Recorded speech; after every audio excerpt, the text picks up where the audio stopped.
Anak kembar merupakan anugerah tersendiri bagi beberapa orang tua. Ada yang gembira sekali menerima kabar tersebut, namun ada juga yang panik karena akan menghadapi dua anak sekaligus. Nah, bagi Anda yang memiliki anak kembar atau saudara kembar, mungkin sering mendengar mitos-mitos yang ada seputar anak kembar. Apakah mitos itu benar terjadi? Fakta apa saja yang terkait anak kembar? Inilah segmen Fact and Myth seputar anak kembar.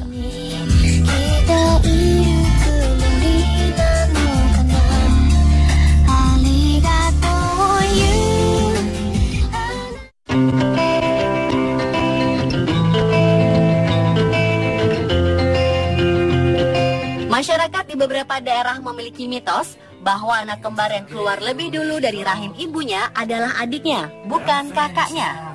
Alasan dari mitos ini adalah karena kakaklah yang membantu adiknya untuk keluar terlebih dahulu. Dengan kata lain, sang kakak mengalah. Namun pandangan ini keliru. Di dunia kedokteran, umur seseorang ditentukan saat ia dilahirkan. Jadi, siapa yang lebih dulu lahir, ialah yang lebih tua.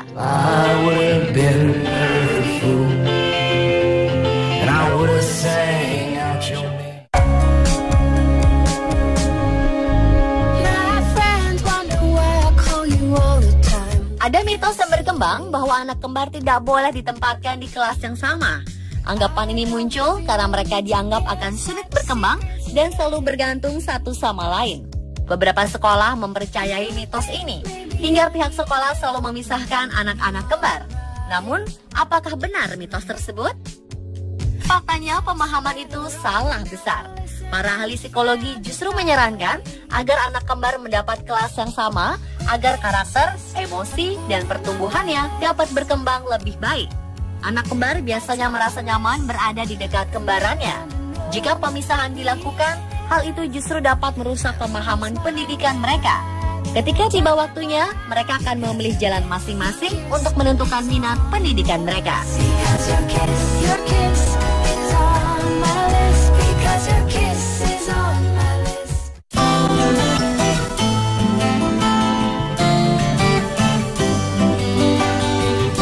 Mitos tentang anak kembar yang berkembang selanjutnya adalah jika salah satu anak kembar sakit, saudara kembarnya pasti sakit juga karena mempunyai kemampuan telepati.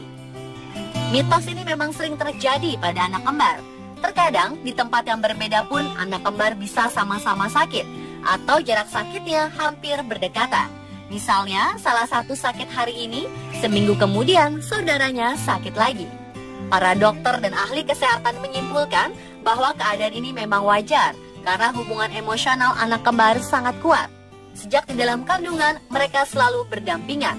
Inilah yang membuat mereka bisa merasakan hal yang sama dengan yang dialami saudaranya.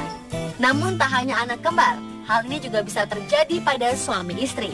Hubungan emosional yang dekat membuat mereka merasakan sakit yang sama dengan yang dirasakan pasangannya. Penyebab lain mengapa anak kembar selalu sakit berdekatan karena mereka biasanya ditempatkan dalam satu kamar. Jika yang satu sakit, bisa jadi yang lain tertular dari udara yang sama karena satu kamar.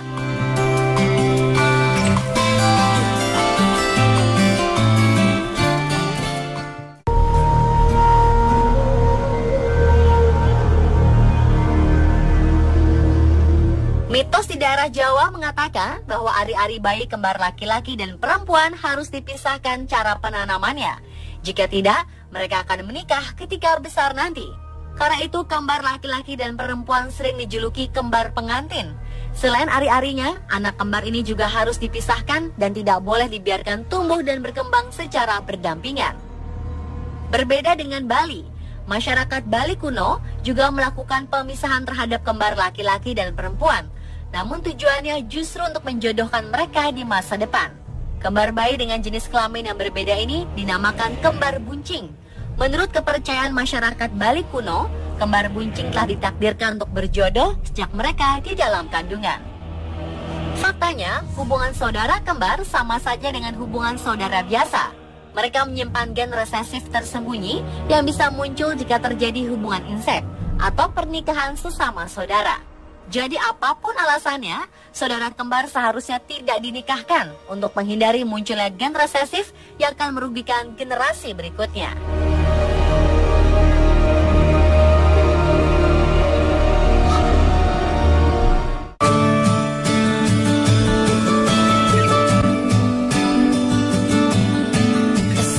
Komitmen untuk memberikan ASI eksklusif memang penuh tantangan, terlebih jika harus menyusui bayi kembar.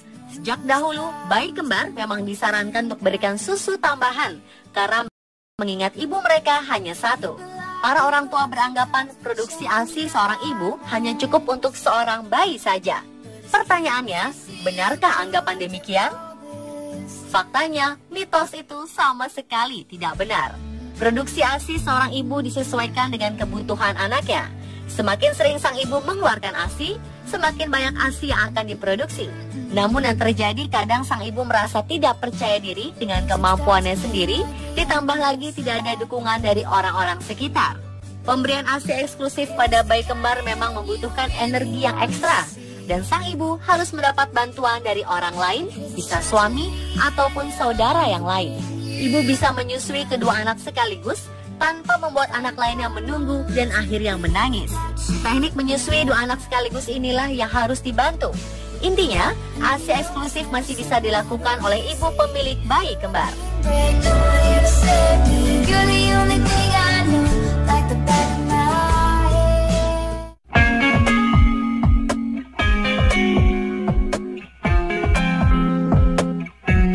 Ada beberapa saran dari masyarakat yang beredar bahwa jika kita ingin memiliki anak kembar, maka carilah pasangan yang punya keturunan kembar atau cari pasangan yang juga kembar.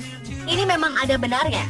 Peluang untuk anak kembar memang bisa dipengaruhi dari gen kembar pada diri orang tuanya. Peluang akan semakin besar jika memang ada salah satu dari pasangan memiliki gen kembar. Namun era ilmu kedokteran sekarang sudah semakin maju. Sudah tersedia obat pemicu tumbuh kembang sel telur untuk memicu pembentukan anak kembar. Kita bisa merancangnya terlebih dahulu. Gizi yang semakin baik bisa membuat janin kembar tanpa harus dirancang atau tanpa harus memiliki gen kembar.